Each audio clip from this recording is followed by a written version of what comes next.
Di baling-maling ang ulam, wag lang mapunta sa maling tao na may kasamang puso na mapapaibig sa sarap nito. Sasamahan mo pa ng jumbo hotdog na kaya mo ba to? At teternohan mo pa ng napakasarap na Grain Smart Rice Coffee.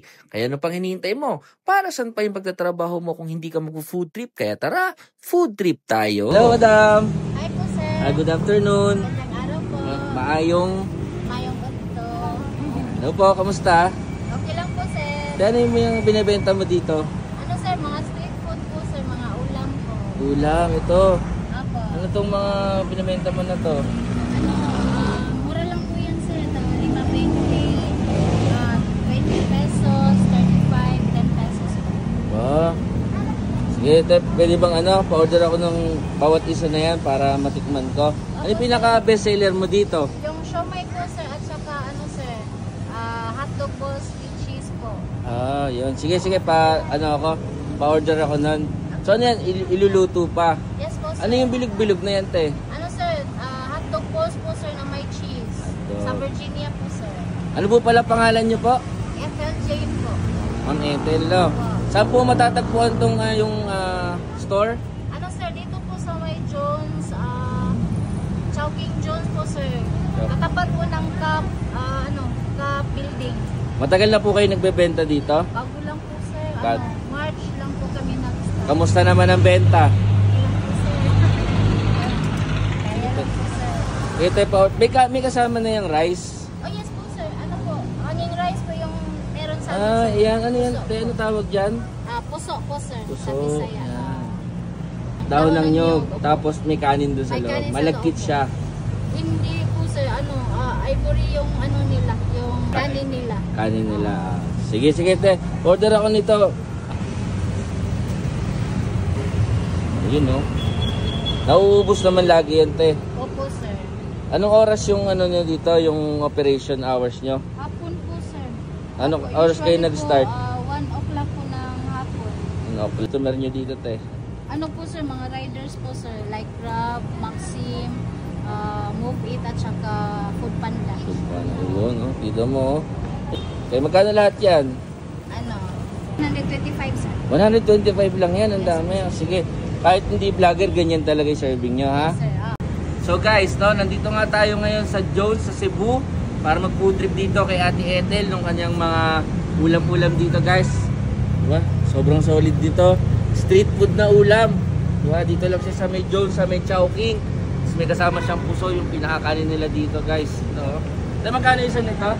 10 pesos. 10 pesos lang, guys, sa food trip dito. Ito yung pinakakanin dito sa Cebu. Ito, guys, nag-order din tayo ng food trip natin. Yan. Kasama natin dito sa Cebu yung ating Grain Smart Rice Coffee na healthy coffee na made of brown rice. Diba? So ito, kagandaan nito, may kasama siya nung glutathione na pampalinis ng liver. Mga health conscious dyan, no? Try nyo na itong ating Grain Smart Rice Coffee. So stay healthy with Grain Smart Rice Coffee.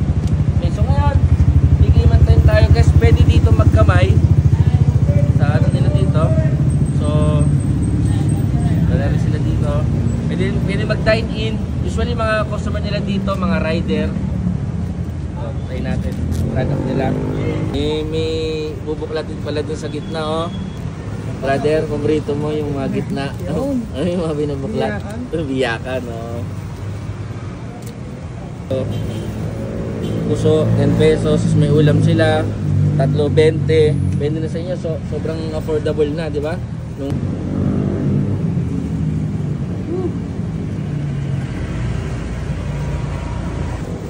Unli ketchup to? Yes, Oh, unli ketchup nila dito. Naka-promo sila, unli ketchup. Tignan natin. So, diba ito? Hindi naman siya masyadong special. Ito yung mga regular na mga food trip natin. Pero isipin nyo, ha, natutulungan nito yung mga rider, murang halaga, makapag-food trip sila. Diba? Isipin mo, ganito lang, oh. Solve ka na dito sa mga ganitong food trip. Tignan natin yung hotdog balls, oh. Kamahat nung pinakakanin nila.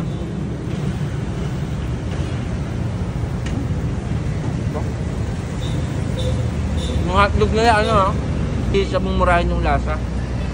So, dito sa ito. Yung nila, yung maling. Diba? Mura na to.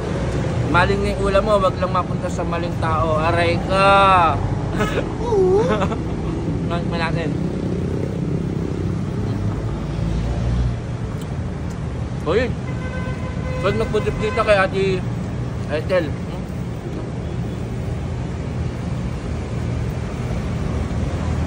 Yung cocktail natin din. Pinaka-hotdog. Ano?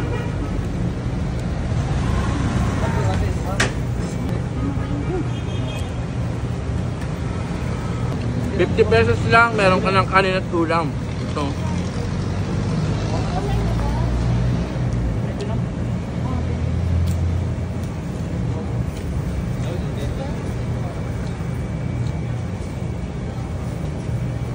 Okay. Kaya guys, pag napasyal kayo dito sa Cebu, pakisuportahan yung mga ganitong klaseng business dito kay Ate Ethel, di ba? Ito yung mga dapat na sinusuportahan natin na business. Hindi naman sila nagnenegosyo para yumaman lang, hindi siyempre para makaraos sa pang-araw-araw nila. So, yung kakalimutan mag-food trip ba? Kaya saan tayo magpunta kasi? Para saan pa yung pagkatrabaho mo kung hindi ka mag-food trip? Kaya tara, food trip tayo!